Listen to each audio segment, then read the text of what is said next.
In this series of talks, we're going to have a look at user experience design, or UX design. In this, the first part, is really going to be an introduction to user experience design, sort of exploring what it is and the particular elements of it that we are going to be concerned with.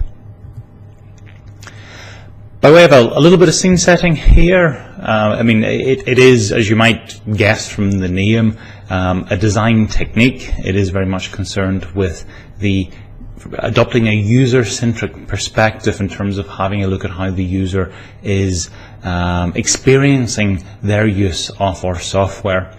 And it's one of the more holistic and quite capable approaches towards designing software.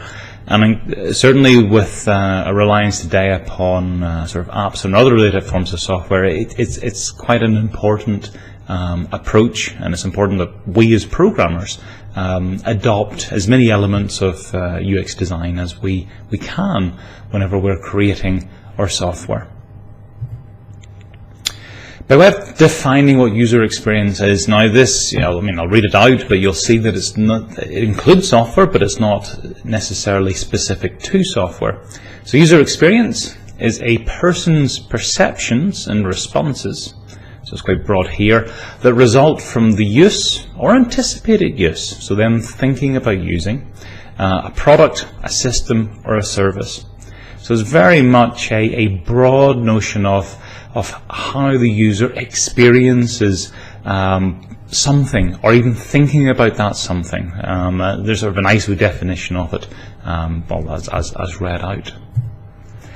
For user experience design, so UXD or UED, basically this is it says here, the process of enhancing the user satisfaction by improving the usability, the ease of use, the pleasure in provided, the interaction between the user and the product or the system or the service. So it is about trying to enhance this rather broad notion of user experience. Why is this important? It is actually important, and things have changed quite remarkably over the last few decades. Certainly, whenever I was young and learning, for example, to program, I have very fond memories of getting my Borland C++ compiler, and it came along with literally a bookshelf's worth of manuals. That you got a very heavy box, and within that there was maybe 12, 13, 14, 15 different manuals associated with the piece of software. And back then it was very, very common that any piece of software you got came along with a set of manuals. And the expectation was that to use this piece of software, you were probably going to have to sit down, go through the manuals, go through a training process, get up to speed with it, keep going back to the manuals, become familiar with using the software. Things are rather different nowadays, and you might ask yourself, when's the last time you ever read a manual? There's an expectation that the software that we use nowadays is intuitive, that we can install it and start using it straight away. And the greater reliance that we have upon apps, upon mobile forms of technology, that accelerate that particular process to the point where actually it now applies to the vast majority of forms of software that we use. So users, ourselves included, we really have got used to and expect our software to be intuitive, to be usable. We don't want, or we will be very hesitant to sit down to read large, complex manuals or to keep going back and consulting a manual. That's not the experience that we want to have using software nowadays.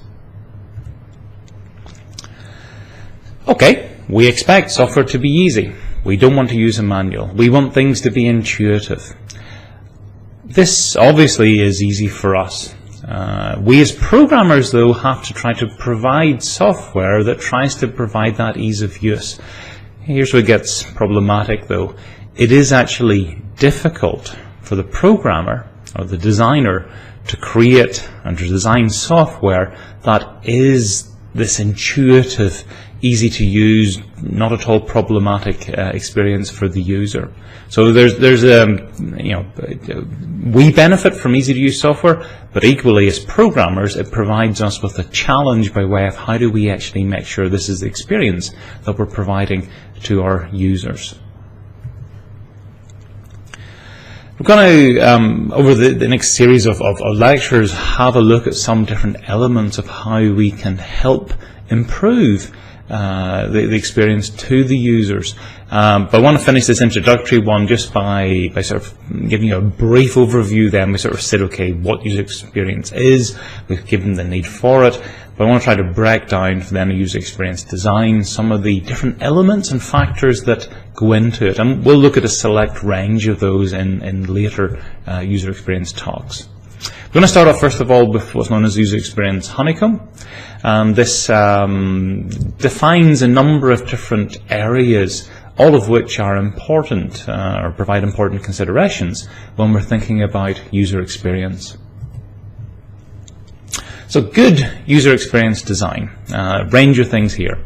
It's useful, okay, fulfills one or more user needs. So the product or the service or the thing that it is, if we want to give a good user experience, it has to do something that the user finds useful. Usable, it has to be easy for the user to use. And again, that's why just after mentioning that if we are going to have a product or a service, for the user to think, yes, I'm having a good experience of using this, then we need our product or thing to be easy to use, usable. Desirable, and this gets into some of the notions of just how broad user experience design is. We want the user, okay, wants to use our product, wants to be associated with it. And this is the broad notion. Here we're getting into the idea of brand, of association, that it is a product or a piece of software that the user feels proud of, that they're happy to say, I use that they want to tell people that they use that. And again, this you'll see in the next slide when we're talking about user experience, but we're also looking at the commercial aspect of things. So a good user experience is one that the user feels associated and linked with and wants to be linked with.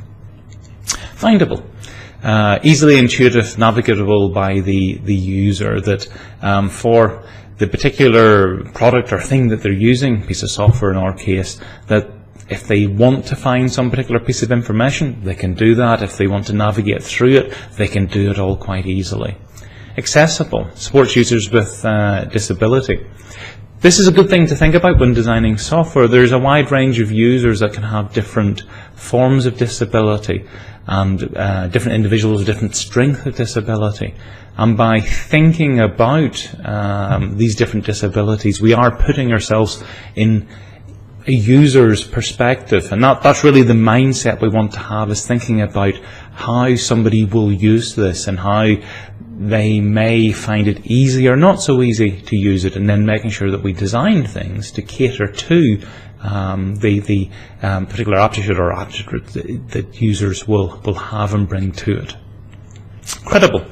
Users should trust and believe in the product, and that's important. That again, it's a broad one, but we want the users to feel that they trust the software, that they are willing to trust it with whatever information or whatever services or tasks it is purporting to provide or to offer storage for.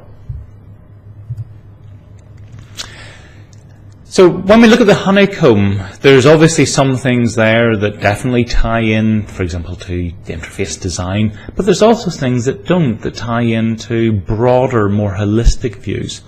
And that's important because user experience then is something that, yes, most certainly does look at the needs of the user, but also looks at business goals, is interested in tying in the goals that we have for our product in terms of growth, in terms of monetization or whatever it is going to be. Finally, it also ties in technical constraints in terms of whatever device or platform or different boundaries that we have on whatever it is we are offering. So user experience works in the overlap of those different areas. So it is quite a broad sort of area of exploration.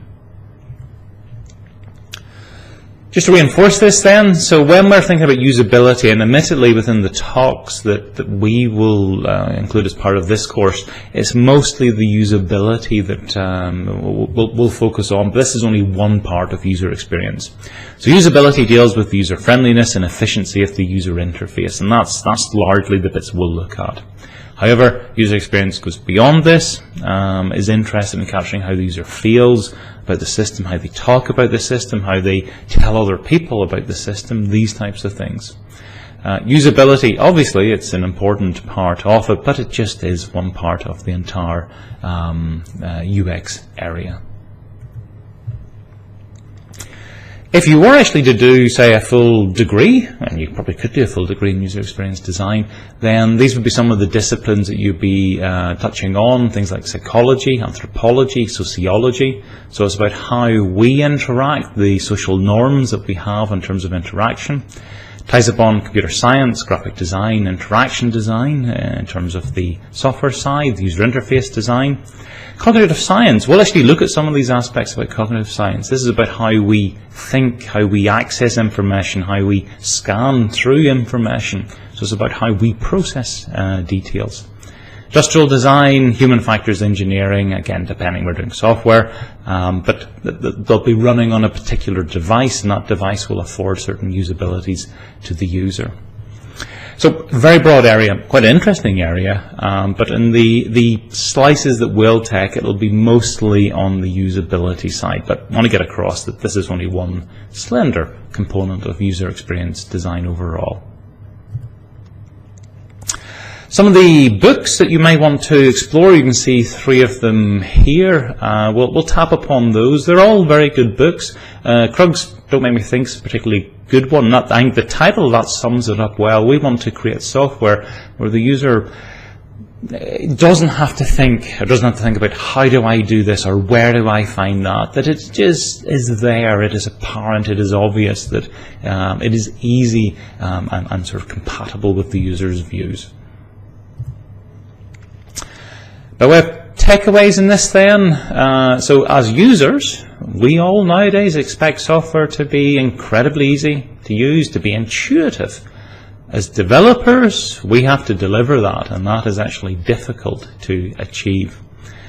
User experience design as an area then is a multidisciplinary area, it's quite a broad one, and is all about how we can provide a good user experience, but to do so in a way that supports whatever business goals that we have and takes into account any of the technical constraints that we are facing as well.